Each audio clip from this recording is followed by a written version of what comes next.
¿Y si esta montaña en las selvas de Indonesia es en realidad una pirámide de más de 20.000 años de antigüedad? Muchos geólogos ya lo dan por cierto. ¿Y si este complejo Taş Tepeler en Turquía es solo un fragmento de una civilización temprana de hace 12.000 años? ¿Y si en verdad el muro de Teopetra en Grecia tuviera 23.000 años de antigüedad? Todos estos hallazgos nos conducen a una pregunta mayor.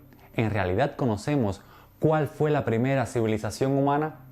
Cada nueva pista nos llena de emoción, nos seduce con la idea de que en realidad nuestro pasado es mucho más antiguo de lo que pensamos. Sin embargo, antes de dejarnos llevar por las especulaciones, debemos mirar bien los datos y comprobar lo que es resultado de un estudio científico riguroso y lo que es una simple teoría sin fundamento. Y hoy vengo a hablarte justamente de la que, por consenso arqueológico, se trata de la verdadera primera civilización, Sumeria.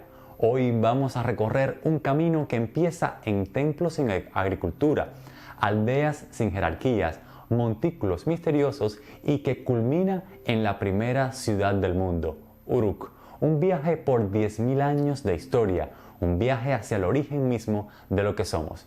Mi nombre es Andrei Viarens y te invito a quedarte hasta el final para entender por qué Sumeria fue la primera civilización humana. Suscríbete y déjame un like para saber si disfrutas de mi contenido. Ya comenzamos. Cuando pensamos en civilizaciones, pensamos en ciudades, escritura, templos inmensos, reyes, comercios, leyes, pero antes de que existiera todo eso, el mundo ya estaba lleno de sociedades extraordinarias que parecen civilizaciones, pero no lo son. Tomemos por ejemplo a Göbekli Tepe, del cual ya te he hablado en otro de mis videos. Hace 12.000 años, cazadores-recolectores, o sea, personas sin agricultura, sin animales domesticados, sin asentamientos permanentes, levantaron estructuras colosales de piedra. Cada pilar es una obra maestra. Algunos piensan que tiene más de 10 toneladas. Otros representan con precisión desconcertante animales hoy extintos como los uros. ¿Cómo es posible que personas sin sedentarismo construyeran una arquitectura tan monumental? La respuesta desafía todo nuestro modelo sobre el origen de la complejidad humana. Lo ritual vino antes que la agricultura, la religión antes que las ciudades, el templo antes que la casa. Pero el error es creer que esto significa civilización. No, Göbekli Tepe es otra cosa. Es una estructura de ritual comunitario, no una ciudad. No hay barrios, no hay organización residencial, no hay especialización económica, no hay escritura, no hay Estado. Es monumental, sí, es fascinante, pero no es una civilización. Y lo mismo ocurre con el Jericó precerámico datado del 9500 antes de nuestra era. Su torre monumental de 8 metros de altura nos desconcierta. Su muro colosal que rodea un asentamiento agrícola es muy temprano. Aquí vemos un urbanismo incipiente, pero no escritura, no clases sociales establecidas, no hay administración. O Catalhoyuk, una de las primeras megavillas del mundo, casas pegadas unas a otras, sin calles, artes impresionantes, rituales domésticos, economía agrícola, pero no hay templos, no hay instituciones, ni palacios, ni gobernantes. Es una sociedad igualitaria, creativa, compleja, pero no jerárquica. Y está el caso más polémico, Gunung Padang, en Indonesia, una estructura masiva que algunos investigadores datan en más de 20.000 años. Si eso fuera cierto, cambiaría la historia humana. Aunque este ejemplo, lo cierto es que la comunidad científica está profundamente dividida al respecto y la mayoría sostiene que las fechas más antiguas pertenecen a formaciones naturales o estratos previos, no a actividad humana. Todos estos lugares tienen algo en común. Muestran inteligencia, arte, monumentalidad, organización ritual, pero carecen de algo fundamental: sistema. La civilización no es un templo, no es un asentamiento denso, no es una muralla, no es un culto. La civilización es un conjunto integrado que comprende economía, administración, urbanismo, estratificación, escritura. Y eso todavía no existía. A lo largo de la historia, cada vez que aparece un descubrimiento arqueológico sorprendente, una estructura demasiado antigua, pues un asentamiento demasiado grande, un templo demasiado complejo, bueno, surge casi de inmediato la tentación de llamarlo civilización.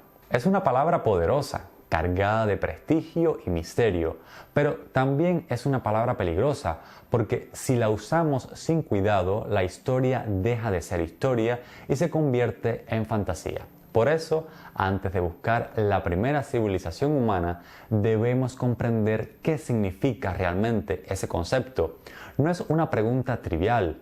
Durante décadas, los arqueólogos y antropólogos han debatido sobre su definición, conscientes de que la palabra civilización no describe un momento mágico en el que de repente aparecen templos, reyes, escritura y ciudades, sino un proceso gradual y muy complejo.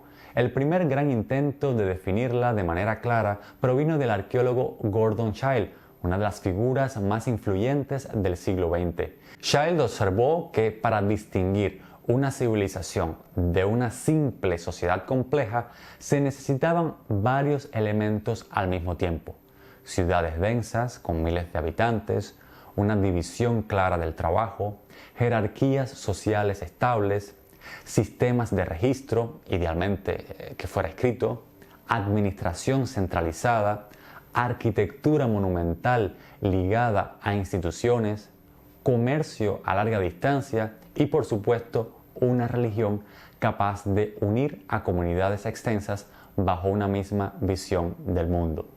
Pero Childe no estaba imponiendo un criterio arbitrario, estaba describiendo algo que se había observado en Sumeria, Egipto, el Indo, China. Civilización es una palabra que solo puede aplicarse cuando existe un sistema integrado, donde política, economía, religión, urbanismo y cultura funcionan como un organismo. Eso es lo que separa a una civilización de una sociedad compleja. Sin embargo, a medida que avanzó la investigación arqueológica, estas definiciones empezaron a mostrar fisuras. ¿Qué hacemos, por ejemplo, con asentamientos como Catalhoyuk, que tenía miles de habitantes, pero ningún templo central, ninguna calle, ninguna jerarquía reconocible?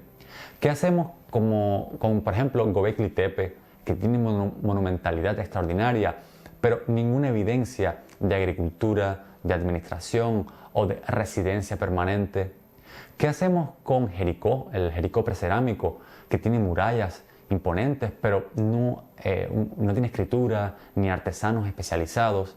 Estos casos desconcertaron a la academia porque parecían desafiar las reglas. Por un lado, mostraban un nivel de organización sorprendente: rituales compartidos, escritura compleja, planificación comunal, cooperación a gran escala. Por otro lado, les faltaban los elementos clave que hacen que una sociedad pueda gestionar a miles de personas de forma estable, o sea, redistribución económica, burocracia, administración de recursos, desigualdad formalizada, autoridades permanentes. Y fue entonces cuando surgió uno de los debates más intensos de la arqueología moderna. ¿Son estas sociedades civilizaciones tempranas o son otra cosa? Muchos investigadores sostienen que llamar civilización a estas culturas es incorrecto, que es un error de perspectiva. Proyectamos nuestra fascinación moderna por lo monumental, lo simbólico o lo misterioso, y olvidamos que la civilización no es una pirámide, ni un templo, ni una muralla. Es un sistema, es una lógica, es un conjunto de mecanismos que permiten la vida urbana, la administración del poder y la acumulación de información. La academia, con todo y sus debates, ha llegado a una conclusión muy clara. Estas sociedades no son civilizaciones, sino protocomplejidades, etapas intermedias en un proceso mucho mayor. Son laboratorios sociales de una prehistoria, ensayos brillantes, sorprendentes, pero incompletos, carentes de orden. Y ese orden no nació en los templos paleolíticos ni en las aldeas neolíticas, por avanzada o fascinantes que fueran. Nació cuando la humanidad consiguió unir agricultura, urbanismo, jerarquía, escritura y estado en un solo lugar. Ese lugar estaba en el sur de Mesopotamia y su nombre fue Sumeria. Pero antes de llegar allí debemos recorrer el largo camino que llevó a la humanidad desde los primeros cultivos hasta la primera ciudad. Un camino de miles de años que transformó para siempre la historia humana. Para que exista una civilización, primero debe existir algo más sencillo pero igualmente revolucionario: la posibilidad de que un grupo humano permanezca lo bastante estable, lo bastante coordinado y lo bastante numeroso como para producir instituciones. Y eso, que hoy nos parece natural, fue un desafío monumental durante la mayor parte de la historia humana. Durante decenas de miles de años, la humanidad vivió en grupos pequeños, dependientes de los movimientos de los animales, de los ciclos, de las estaciones, de la imprevisible generosidad del mundo natural. Y sin embargo, hace unos 12.000 años, algo empezó a cambiar en el creciente fértil.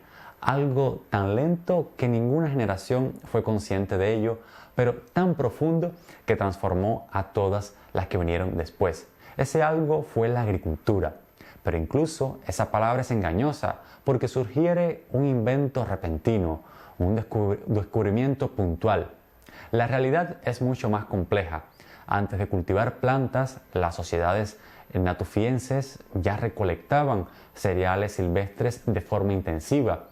Antes de domesticar cabras y ovejas, ya seguían sus rebaños de manera semisedentaria. Antes de construir aldeas permanentes, ya vivían en asentamientos estacionales relativamente estables. Nada empezó de cero. La revolución agrícola no fue una chispa, fue un lento crecer. A medida que estas sociedades fueron invirtiendo cada vez más esfuerzo en el manejo del entorno, surgió una innovación aún más decisiva: el almacenamiento. Por primera vez los humanos podían guardar comida para después. El tiempo dejó de ser una amenaza inmediata y se convirtió en una dimensión que podía gestionarse. Y cuando controlas el tiempo, empiezas a controlar la sociedad. Alrededor del 8000 antes de nuestra era, en regiones como Cayuno, Abu Hureyya o la futura Mesopotamia, las primeras aldeas neolíticas comienzan a mostrar patrones que hasta entonces no existían: arquitectura duradera, espacios comunales, áreas de producción especializadas, hornos colectivos. Las casas ya no eran meros refugios, eran estructuras pensadas para generaciones. Con la agricultura llegó el excedente, con el excedente llegó la necesidad de administrarlo, y con la administración llegó la figura todavía ambigua del organizador, el que asignaba recursos, coordinaba trabajos y regulaba el intercambio. No era un rey, no era un sacerdote en el sentido posterior de la palabra, era un intermediario entre la comunidad y el calendario. Alguien que sabía cuándo sembrar, cuándo cosechar, cuándo abrir o cerrar los canales de irrigación. Y aquí aparece otro elemento fundamental: el agua. Mesopotamia no es fértil por naturaleza, es fértil cuando el agua lo permite. Y los ríos, el Tigris y el Éufrates, eran tan generosos como peligrosos. Crecían repentinamente, arrasaban campos, cambiaban de curso, inundaban aldeas enteras. Controlar el agua no era solo una cuestión técnica, era una cuestión existencial. Quien controlaba el agua controlaba la vida. Así nacieron los primeros sistemas de irrigación: canales, zanjas, pequeños diques. Al principio eran modestos, pero pronto requirieron coordinación más allá de la escala familiar. Y cuando un sistema necesita centenares de manos trabajando a la vez, surge una institución, formal o informal, que decide quién trabaja, cuándo trabaja y por qué trabaja. A medida que avanzamos hacia la cultura de Halaf, datada entre el 6000 y el 5000 antes de nuestra era, y más tarde a Samarra y Ubaid, vemos cómo estas instituciones se consolidan. La cerámica se estandariza, la arquitectura se vuelve más compleja, los asentamientos se expanden. Aparecen edificios que no son viviendas, sino espacios comunales, rituales o administrativos. Y aquí es donde empieza a vislumbrarse un fenómeno nuevo, la centralización. No en forma de palacios todavía, no en forma de ejércitos, sino en forma de templos. Los templos de Ubaid no eran solo lugares sagrados, eran centros económicos. Allí se almacenaba grano, se guardaban herramientas, se repartían raciones, se registraban los bienes. El templo era literalmente la institución que organizaba la vida diaria. Por primera vez sabemos, por restos arqueológicos, por la distribución de las herramientas y por los análisis de los suelos, que una comunidad entera dependía de una estructura central. No era todavía una civilización, pero era su sombra proyectada hacia el futuro. Aquí es importante destacar algo: todavía no hay escritura, todavía no hay ciudades densas, todavía no hay clases sociales rígidas, pero ya existen los fundamentos que harán posible todo esto. La civilización no nace con un texto, ni con un rey, ni con una muralla. Nace con la primera institución, y esa institución, en la mayoría de los casos, es un templo. Mientras tanto, la población crece, el territorio se densifica, las aldeas se transforman en protociudades, los intercambios aumentan, el almacenamiento exige inventarios, los rituales exigen especialistas. El mundo se está volviendo demasiado grande para ser gestionado por la memoria de unos pocos ancianos. Hacía falta un sistema, un lenguaje visual para el control económico, una forma de recordar sin depender de la voz, una tecnología para la administración del futuro. Ese invento, esa revolución silenciosa, aparece por primera vez en Sumeria. Pero para entender por qué aparece allí, antes debemos ver cómo este proceso se acelera, se organiza y explota en el siguiente capítulo: el nacimiento de la primera ciudad del mundo. La historia humana está hecha de relatos colectivos, mitos, leyendas, crónicas, gestas. Los primeros líderes de Mesopotamia se legitimaban a través de historias sobre dioses que otorgaban reyes, sobre templos que debían ser cuidados, sobre el origen mismo del orden del mundo. Es por eso que la mejor manera de conocer ese pasado es a través de las historias que se narraban los unos a los otros, o al menos intentar recrearlas e interpretarlas. Eso es justo lo que he hecho con mi libro Andreíadas, una novela épica que mezcla fantasía, historia y mitología para reinterpretar ese lejano pasado de nuestro mundo que todavía sigue oculto para nosotros. Si te interesa, puedes acceder a ella a través del enlace que te dejo en la descripción de este video. Estoy seguro de que la disfrutarás. A lo largo de miles de años, las aldeas neolíticas crecieron, se conectaron, se transformaron. Los templos se convirtieron en centros económicos, los irrigadores en administradores, los agricultores en especialistas, los rituales en instituciones. Pero nada, absolutamente nada, podía compararse con lo que estaba por ocurrir en el extremo sur de Mesopotamia, en una región donde los ríos se vuelven caprichosos y el desierto se mezcla con la vida. Esa región se llama Sumeria, y allí, por primera vez en la historia, la humanidad creó algo que nunca antes había existido: una ciudad. No era un poblado grande, ni una aldea conectada, ni siquiera un santuario monumental. Se trataba de una ciudad real, con barrios, templos, calles, talleres, burocracia, clases sociales, comercio, artesanos y, lo más importante, escritura. Pero llegar a este punto no fue automático, fue un proceso fascinante.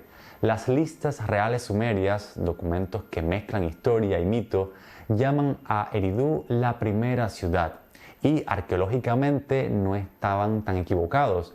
Eridu fue fundada alrededor del 5400 antes de nuestra era y comenzó con un pequeño templo en una plataforma de barro, pero generación tras generación ese templo creció, se reconstruyó una y otra vez, cada vez mayor, como si la comunidad no pudiera concebir la vida sin él.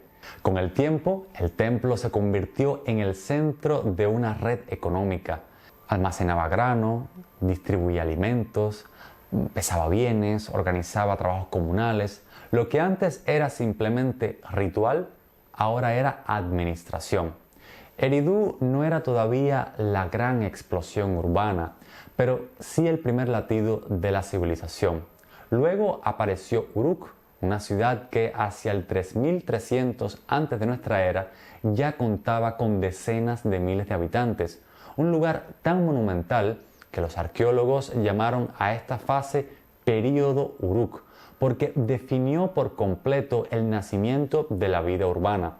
En Uruk todo cambió. Por primera vez en la historia vemos barrios residenciales que estaban organizados, zonas de producción artesanal especializadas, templos inmensos que funcionaban como ministerios, áreas de administración, redes de calles claramente definidas, un sistema económico redistributivo, una jerarquía social visible en la arquitectura y tablillas, muchas tablillas. Estas tablillas son la clave porque la escritura, el invento que divide la prehistoria de la historia, nació aquí y nació por una razón profundamente humana, la necesidad de controlar información, de recordar quién debía qué, cuánta cebada había entrado al templo, cuántos animales pertenecían al rebaño comunal, cuántos trabajadores se habían presentado.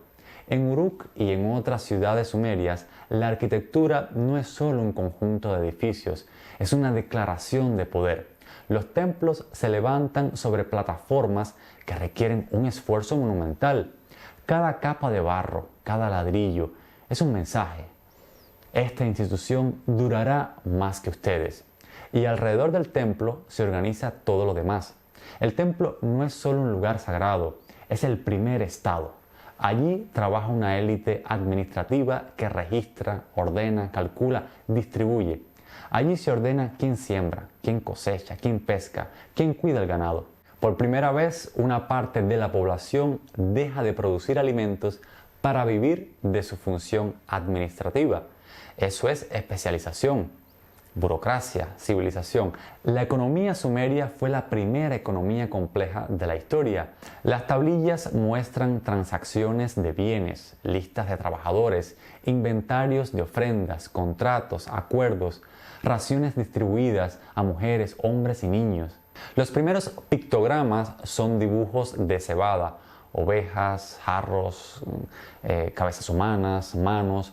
Cada uno representa una categoría económica y junto a la economía llega el comercio. Desde muy temprano Sumeria importaba madera de los montes Sagros, piedras semipreciosas de Irán, cobre de Omán, lapislázuli del hindú.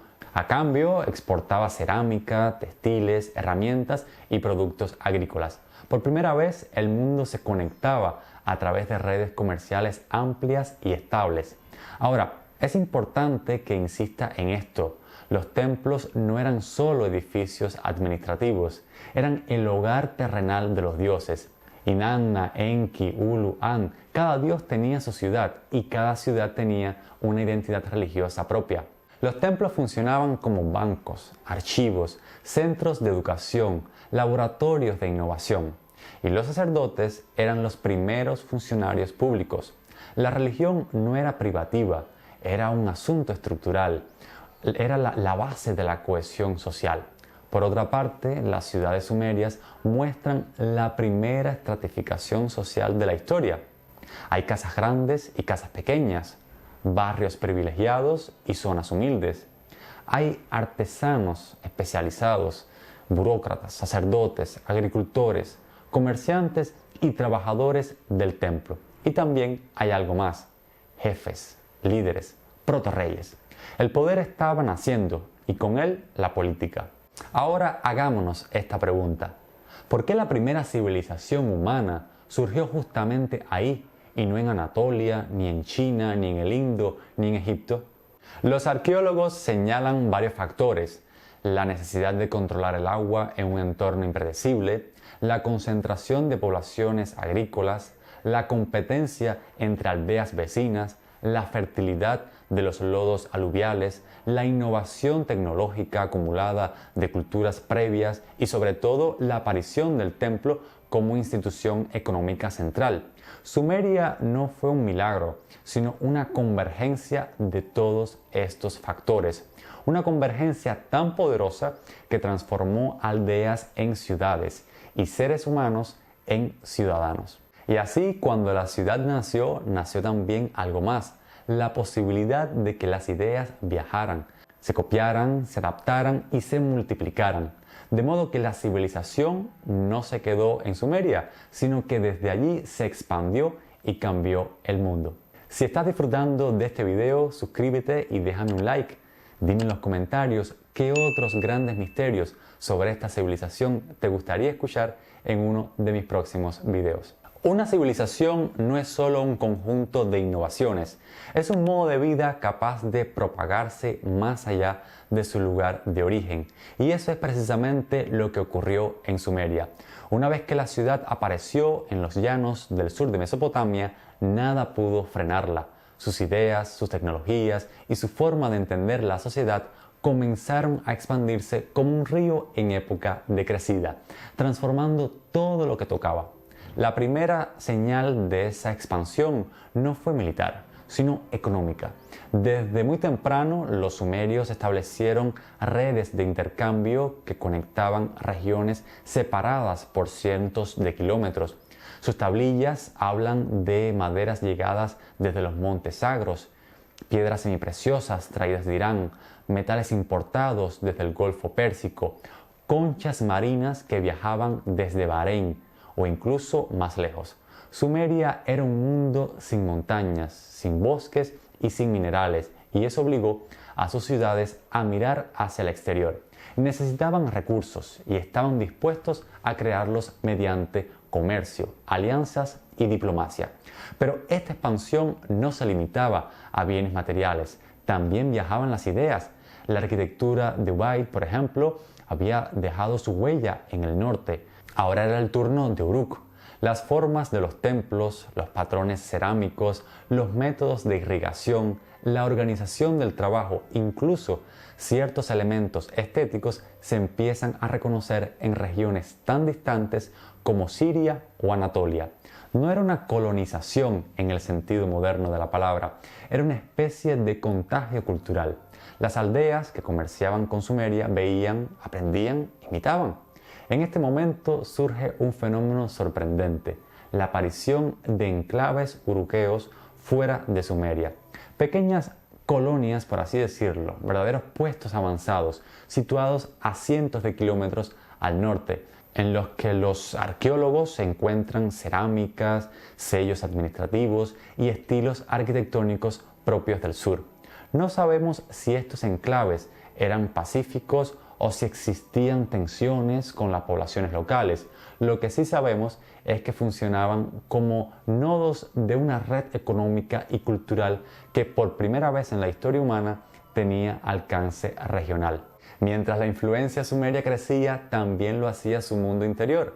La escritura, que había nacido como un sistema contable, se volvió cada vez más versátil. Los signos pictográficos evolucionaron hacia formas más abstractas. Las tablillas comenzaron a incluir listas, himnos, catálogos, nombres de ciudades, referencias a personajes. Todavía no tenemos literatura plena, pero sí tenemos la semilla de algo más profundo, una identidad compartida. Y con esa identidad surgió la idea, hasta entonces impensable, de que el tiempo tiene una historia. Las listas reales sumerias hablan de reyes que gobernaron durante miles de años en tiempos míticos, antes que el diluvio, un diluvio que luego resonaría en otras culturas. Marcará el inicio del nuevo orden político actual. Esos textos no describen hechos históricos, describen algo más fundamental, un mundo donde el tiempo está organizado, donde el poder tiene legitimidad divina, donde el pasado es una estructura, no un vacío. La religión también se expandió. Los dioses sumerios comenzaron a adquirir formas, templos y funciones tan definidos que por primera vez podemos hablar de una teología urbana. Inanna, la diosa del amor y la guerra, era adorada con rituales complejos que implicaban música, poesía y sacerdotes especializados. Enkis, el dios de la sabiduría y del agua dulce, se convirtió en protector del conocimiento, inventor de la escritura y guardián del orden. Cada ciudad tenía un dios patrón, pero todos formaban parte de un panteón coherente. Era un universo simbólico complejo capaz de viajar de ciudad en ciudad y mantenerse reconocible. Mientras tanto, la tecnología también avanzaba. El arado de reja pesada, que permitía trabajar mejor los suelos arcillosos, la rueda sólida utilizada en carros y carreteras, los moldes de metal, los hornos especializados, la cerámica producida en masa y junto a la tecnología nuevas formas de organización social, consejos de ancianos, asambleas populares, líderes militares ocasionales, sacerdotes administradores. La sociedad sumeria no era homogénea, era un laboratorio político en plena expansión. Poco a poco las ciudades se multiplicaron. Ur, Lagash, Nippur, Kish, Umma, cada una con su personalidad, sus rivalidades, sus alianzas, cada una regulada por un templo principal y gobernada por una élite administrativa en crecimiento, y cada una contribuyendo al desarrollo de aquello que entendemos como vida urbana.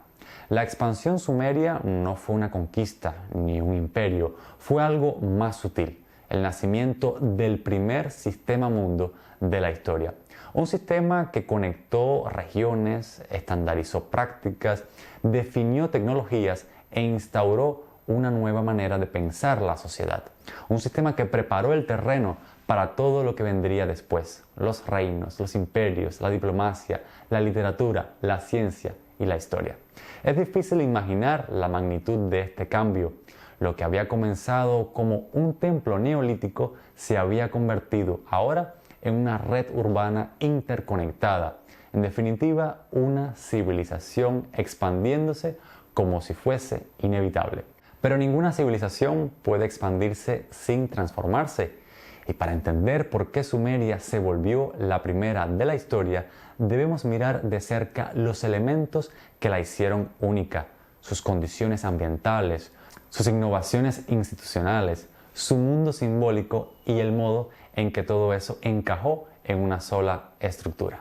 Si estás disfrutando de este viaje por los orígenes de la civilización, te invito a unirte a mi Patreon, donde encontrarás contenido adicional, análisis extendidos, videos exclusivos y la posibilidad de ver mis documentales antes que nadie.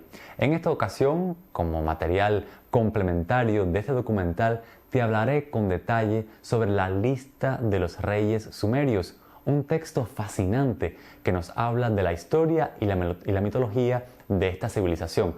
Recuerda que al suscribirte a mi Patreon, pues me estarás dando la ayuda necesaria para poder crear contenido para ti. Así que desde ya te doy las gracias y te dejo el enlace en la descripción de este video. A estas alturas del viaje ya nos sorprende que Sumeria fuera extraordinaria, pero la verdadera pregunta, aquella que obsesiona a arqueólogos, antropólogos e historiadores desde hace más de un siglo, no es ¿qué fue Sumeria?, sino ¿por qué ocurrió allí? ¿Por qué en ese rincón del mundo, en ese delta árido y cambiante, surgió algo que jamás había existido? ¿Por qué allí y no en Anatolia o en el Valle del Indo o en las riberas del Nilo? Responderlo nos obliga a mirar Sumeria con otros ojos, no como un milagro, sino como una convergencia de clima, geografía, economía, tecnología, instituciones, símbolos y necesidades. Una convergencia tan improbable que sin cada una de sus piezas la civilización no habría aparecido o habría surgido miles de años después. La primera pieza de esta convergencia fue el entorno. Mesopotamia no es un vergel natural, es una llanura aluvial impredecible, donde la fertilidad depende por completo del agua y donde el agua es caprichosa. Los ríos podían cambiar de curso en cuestión de décadas, inundar aldeas enteras o marchitar campos durante años. En un paisaje así, la agricultura exigía algo más que trabajo, exigía coordinación, planificación y un conocimiento profundo de los ciclos hidrológicos. El agua obligó a la humanidad a pensar colectivamente, a organizarse en grupos cada vez más amplios y a depender de estructuras estables que nadie podía controlar en solitario. Fue el primer motor de la complejidad. La segunda pieza fue la demográfica. Las poblaciones del sur de Mesopotamia crecieron con rapidez gracias a la productividad agrícola, pero también por su ubicación como punto de encuentro entre distintas regiones. Los sumerios vivían en un cruce de caminos, donde gentes de los montes sagros, del interior mesopotámico y del Golfo Pérsico intercambiaban bienes, estilos, técnicas y probablemente lenguas.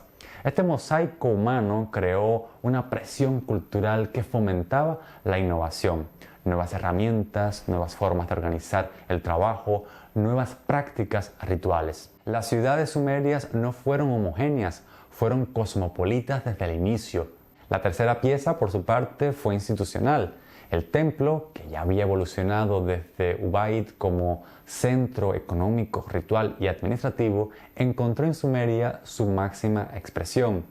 En estas ciudades, el templo dejó de ser un edificio y se convirtió en una institución, un auténtico organismo social. Controlaba tierras, almacenaba bienes, distribuía raciones, organizaba el trabajo agrícola, mantenía excedentes, regulaba los rituales, ofrecía protección espiritual y gestionaba la vida cotidiana. Era un protoestado y quizás lo más sorprendente, funcionaba tan bien que generó un sistema económico estable que podía soportar poblaciones de miles de personas durante siglos. La cuarta pieza, por su parte, fue la escritura. Sin escritura no existe la historia, pero sin administración no existe la escritura. Los sumerios se encontraron de pronto con un desafío sin precedentes. Cientos de hectáreas de campos arraigados, toneladas de granos, decenas de artesanos especializados, largas cadenas de distribución, ofrendas rituales, rebaños comunales, rutas comerciales. No bastaba con una memoria, no bastaba con los símbolos pintados. Hacía falta un lenguaje visual para administrar el mundo, y así nació la escritura. Primero como pictogramas simples, después como signos abstractos y finalmente como la escritura cuneiforme. Este invento, nacido de la necesidad, cambió para siempre el destino de la humanidad. La quinta pieza fue el tiempo. Sumeria, a diferencia de otras culturas tempranas, desarrolló muy pronto una conciencia histórica. Las listas reales no son simples registros, son una forma de ordenar el pasado, de dar sentido a la evolución de la sociedad, de legitimar el poder mediante la narración. La civilización necesita memoria colectiva y Sumeria fue la primera en construirla deliberadamente. Esto permitió continuidad, estabilidad y la transmisión de ideas complejas a nuevas generaciones. La sexta pieza fue la arquitectura. La monumentalidad sumeria no nació por vanidad, sino por pragmatismo simbólico. El templo, sobre plataformas elevadas, no era solo la casa del dios, era el epicentro de la vida social, la fuente del poder, el lugar que sobrevivía cuando todo lo demás podía ser arrastrado por las inundaciones. Los sumerios construyeron instituciones en ladrillos, y cuando las instituciones se vuelven visibles, la sociedad cambia de escala. Finalmente, la séptima pieza fue algo más sutil, la necesidad de negociar la fragilidad. La vida en Sumeria era dura. La sobreexplotación de los campos, la salinización del suelo, la competencia entre ciudades, la presión demográfica, todo empujaba hacia la creación de estructuras de control, planificación, cooperación y en última instancia autoridad. Allí donde otras sociedades podían permitirse seguir siendo aldeas complejas, Sumeria estaba obligada a hacer algo más. La civilización no fue una elección, fue una adaptación. Cuando todas estas piezas encajaron, pues surgió algo nuevo. No una aldea grande, no una sociedad compleja, sino el primer sistema civilizatorio del mundo. Ciudades conectadas entre sí, instituciones poderosas, escritura establecida, comercio internacional, religión organizada y una identidad cultural reconocible. Sumeria no fue la primera civilización por ser la más antigua en tener templos, ni la primera en tener agricultura, ni la primera en tener arte. Fue la primera en reunir todas las condiciones necesarias para crear un organismo social que podía crecer, replicarse y persistir. Y ese organismo cambió el mundo. Todo lo que vino después, Egipto, Babilonia, Asiria, China, Grecia, Roma, la modernidad misma es heredero directo de esa convergencia que ocurrió hace más de 5.000 años en los pantanos del sur de Mesopotamia. Ahora dime, ¿estás de acuerdo con que se considere a Sumeria como la primera civilización? Me gustaría leer tus argumentos en los comentarios. Y si este viaje por el origen de la civilización te ha hecho mirar la historia con nuevos ojos, te invito a quedarte. En este canal seguimos explorando los grandes enigmas del pasado, quiénes fuimos, cómo llegamos hasta aquí y qué queda de aquellas primeras sociedades en nuestra vida moderna. Suscríbete, déjame un like y activa la campanita para que te lleguen todas las notificaciones de mis próximos videos. Recuerda que en Patreon tendrás todos mis documentales por adelantado, así como otros videos con contenido exclusivo para esa plataforma. Ahora te invito a seguir en mi canal para que descubras otros grandes secretos de nuestra historia.